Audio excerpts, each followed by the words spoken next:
everyone, this is Anamika Verma and you are watching Law Podra YouTube channel. So guys, आज के session में हम discuss करेंगे कि अटॉर्नी जनरल ऑफ इंडिया कौन होता है और एडवोकेट जनरल ऑफ स्टेट कौन होता है और कॉन्स्टिट्यूशन के कौन से आर्टिकल के द्वारा ये कवर किए जाते हैं। तो गाइज अब हम जनरल सेंस में देख लेते हैं कि अटॉर्नी जनरल ऑफ इंडिया होता कौन है। Attorney general of India country का हाईएस्ट लॉ ऑफिसर होता है जिससे अटॉर्नी जनरल ऑफ इंडिया कहते हैं।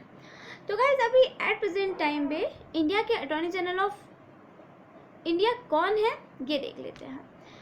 के वेणुगोपाला जी इंडिया के अटॉर्नी जनरल ऑफ इंडिया हैं इस टाइम।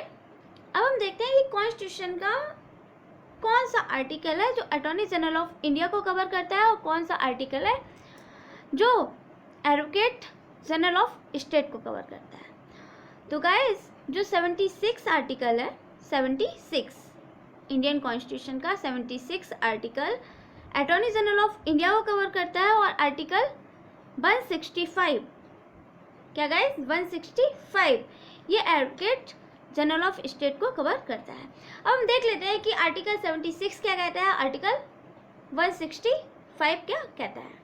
अब हम देखते हैं कि अब हम आते हैं आर्टिकल 76 पे जो कि हमारे अटॉर्नी जनरल ऑफ इंडिया के बारे में बताता है।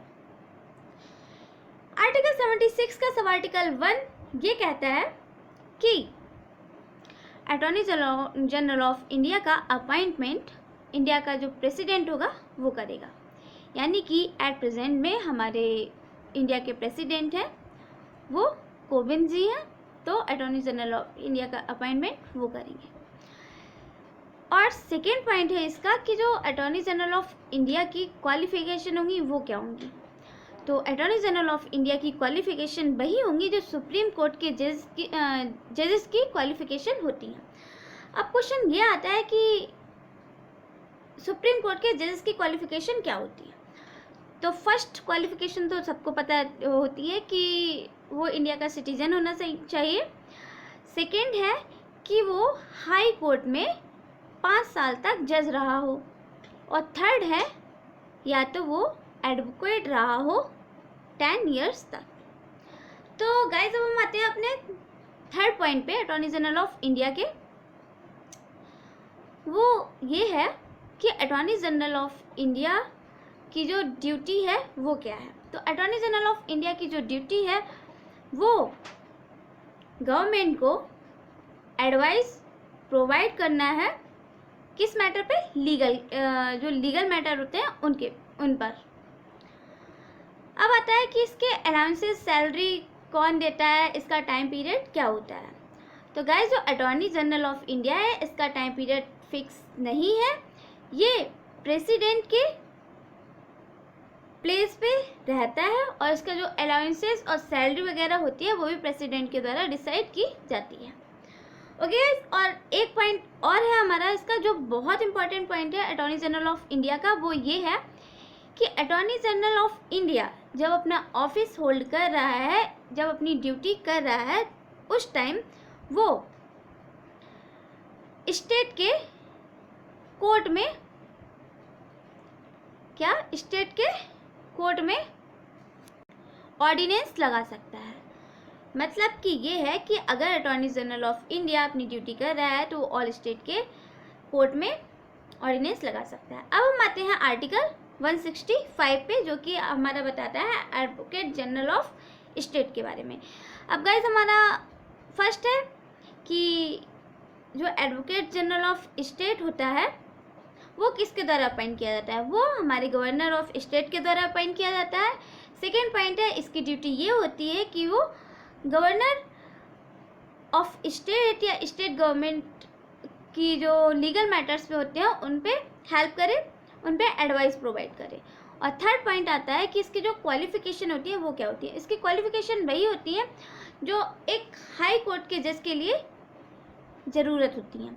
अब हाई कोर्ट के जज के लिए कौन कौन सी रिक्वायरमेंट होती हैं, वो पहला है सिटीजन ऑफ इंडिया होना चाहिए, सेकेंड जुडिशियल ऑफिस होल्ड कर रहा हो इंडियन टेरिटरी में 10 साल से, या फिर वो एडवोकेट हो 10 साल से।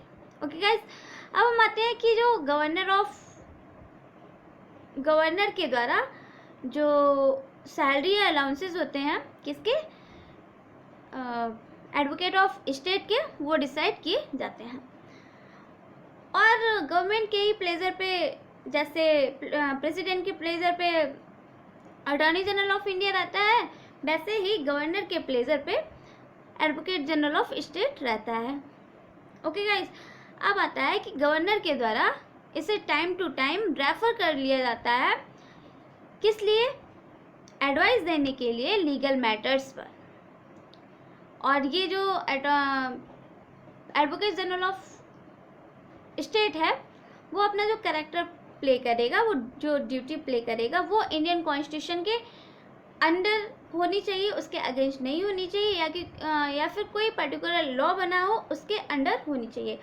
यही रूल सेम अप्लाई होता है अटॉर्नी जनरल ऑफ इंडिया के लिए, कि वो जो भी ड्यूटी करेगा, जो भी कैरेक्टर उसका होगा, वो इंडियन कॉन्स्टिट्यूशन के अंदर कवर होना चाहिए उसके, और अगर कोई स्पेशल लॉ बना है तो उसके अंडर कवर होना चाहिए। ओके गाइस, तो आज का हमारा आई होप आपको समझ आ गया होगा कि अटॉर्नी जनरल ऑफ इंडिया कौन होता है और एडवोकेट जनरल ऑफ इंडिया कौन होता है। एक बार फिर से रिवाइज करा देते हैं। अटॉर्नी जनरल ऑफ इंडिया को अपॉइंट करता है प्रेसिडेंट, और एडवोकेट जनरल ऑफ इंडिया को अपॉइंट करता है governor. Attorney general of India advice करता है गवर्नमेंट ऑफ इंडिया को, और जो एडवोकेट जनरल ऑफ स्टेट होता है वो एडवाइस करता है स्टेट गवर्नमेंट को। अटॉर्नी जनरल ऑफ इंडिया की जो सैलरी अनाउंसेस होते हैं उसको डिसाइड करता है प्रेसिडेंट, और एडवोकेट जनरल ऑफ स्टेट होता है, उसकी सैलरी और अलाउंसेस को डिसाइड करता है गवर्नर ऑफ स्टेट। और जो अटॉर्नी जनरल ऑफ इंडिया होता है वो रेफर किया जाता है प्रेसिडेंट के द्वारा लीगल मैटर्स को हेयर करने के लिए, एडवाइस देने के लिए। और जो एडवोकेट जनरल ऑफ स्टेट होता है उसको रेफर किया जाता है गवर्नर ऑफ स्टेट के द्वारा लीगल मैटर्स पे एडवाइस देने के लिए, या फिर लीगल मैटर्स को प्रोसीडिंग करने के लिए। ओके गाइस, आई होप आपको अच्छे से समझ आ गया होगा। Thank you guys. अगर आपको हमारा ये वीडियो अच्छा लगता है तो हमारे वीडियो को लाइक करिए, चैनल को सब्सक्राइब करिए। Thank you guys.